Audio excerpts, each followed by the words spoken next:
Hey you, welcome back to the channel. And today guys, we're going to talk about the upcoming TV show Krypton. And so guys, a lot of people are going, we're getting a TV show about Superman without Superman in it.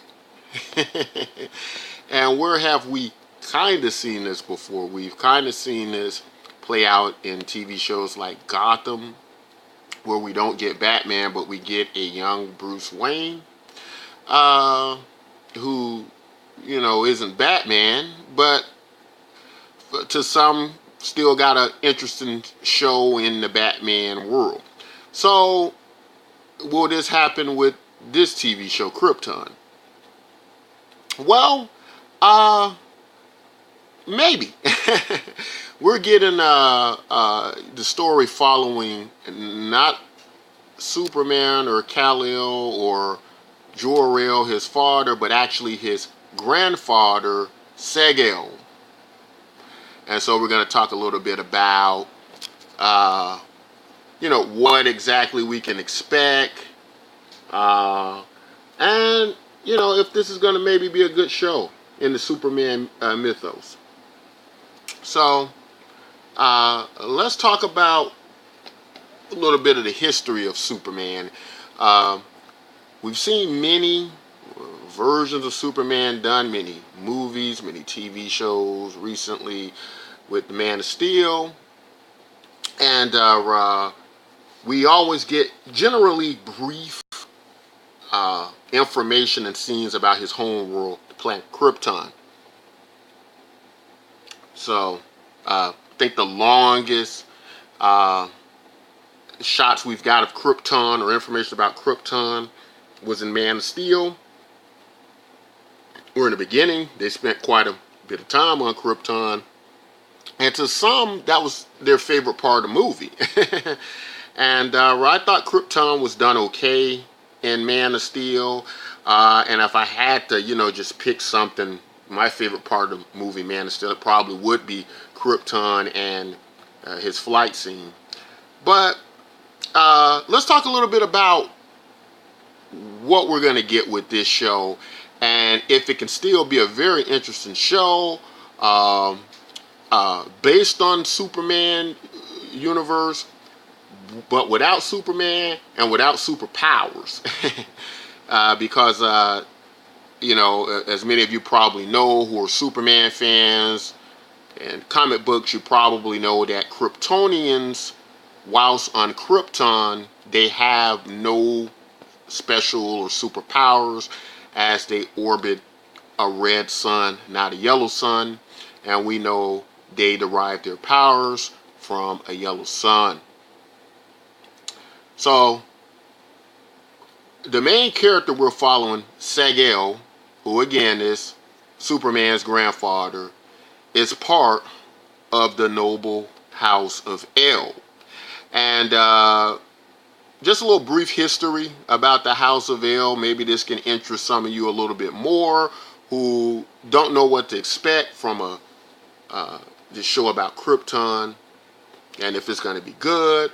I will say that stories about Krypton are quite interesting, even without superpowers being involved. The advancement of their culture and civilization is quite interesting, and there are many stories that go along with them.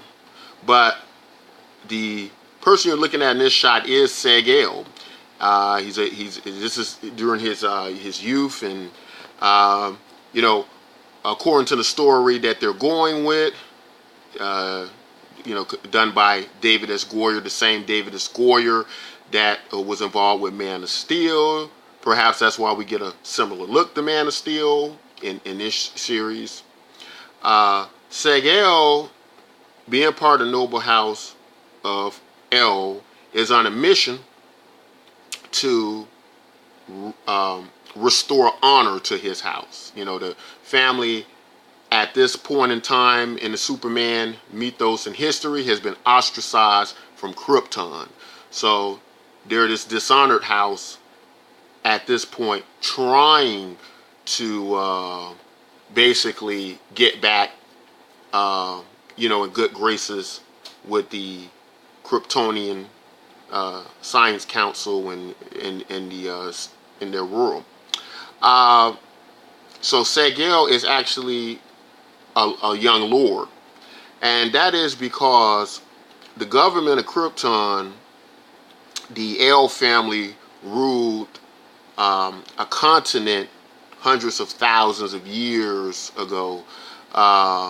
Their family was a ruler of a large continent on Krypton, and so they have a noble heritage. Now, Seg-El, this story is taking place about 200 years before the Superman story we know. Man of Steel movies, Clark Kent gets on the scene. So this is about 200 years earlier than that. And Kryptonians live a little bit longer than humans, through their technology and different things. So, his age would, be much, older than a human being. But Seg-El is on this mission to restore honor to his house, and we're also introduced to some other familiar characters or families in the Superman story, and that is the Zod, the Zod's family, or Zod's house. And there's a young woman who's being played by, and I believe this is a shot of her holding this weapon. Her name is Lyta Zod, I believe. And her and Seg-El are kind of, basically drawn to one another, and they are actually in this Romeo and Juliet type relationship. But to go a little bit back into the history of what's going on with Krypton, the government, and how things works, and how their families are warring at this stage in history, has to do a lot with the type of government Krypton has. At this stage, it has what they call a scientocracy. But prior to that, it was a military guild command that ruled Krypton, and it was actually ruled over by an ancestor of the Zod family. And it was called the Kryptonian Empire. But what happened was, as they went around colonizing and occupying various worlds around them, they began to be viewed more like tyrants that held an iron fist over the galaxy, more so than this advanced, noble civilization they had been. So the people decided to change their form of government, and they thought it would be fitting to change their government into a scientocracy, something I wish our government would do. And by changing it to a scientocracy, you now have this council of scientists and learned people who make the best decisions for the people so that they can go forward. And throughout the course of this, I would imagine the way the story is going, there's some bad blood between the El family and Zod's family because of this loss and shift in power. So Lyta seems to be part of this new type military guild that serves the scientocracy, or the Science Council. And despite the bad blood between the families, Lyta and Seg-El have a relationship and have this kind of Romeo and Juliet type situation going. So, right off the bat, I'm looking at a lot of the images of what Krypton looks like. And, again, because David Goyer, who did the story for Man of Steel, this is something he had been working on pretty much since the Man of Steel. They've been talking about this 4 or 5 years now. And, it's supposed to came out in 2017 of this year, but as I understand, it's now being pushed back to 2018, and it will air on the Syfy channel. interesting. And it doesn't look bad. You know, the quality doesn't look bad. Again, it is, I mean, as far as the budget and, you know, how it looks, I think it looks pretty good. I'm not a big fan of David S. Goyer and Zack Snyder. I don't like how they've darkened Krypton. You know, to me, it still looks like this dark, gloomy place, just like, you know, it looked at Man of Steel. Same people involved. So I guess we can pretty much expect that. But yeah, that's what we got there. But it doesn't look bad. It doesn't look cheap or anything like that. So I can appreciate that.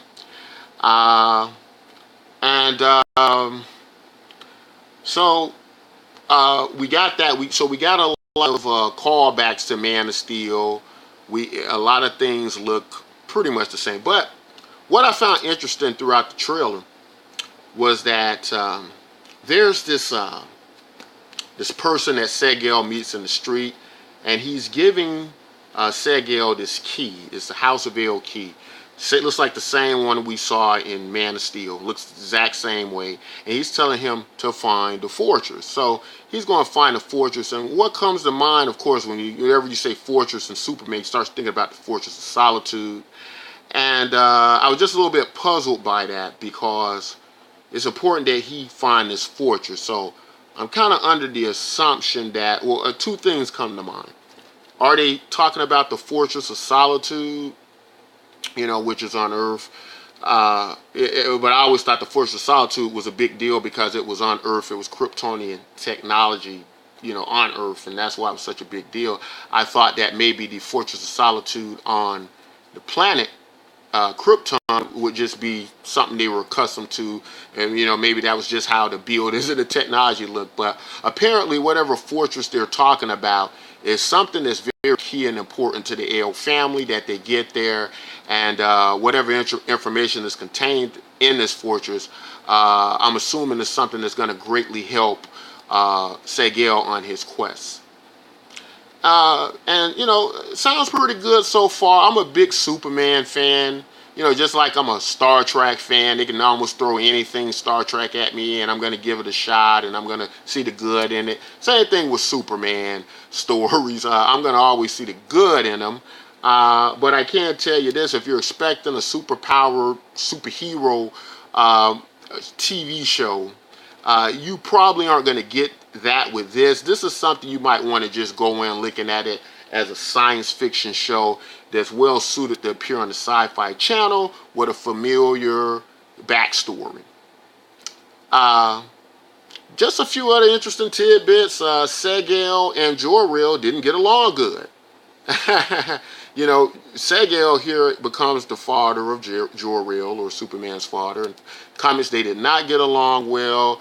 Seg-El was very disappointed with Jor-El because Jor-El was, you know, more so a maverick, you know, growing up. Although he knew the traditions of Krypton, he wanted to do things different. And there's this very interesting story about how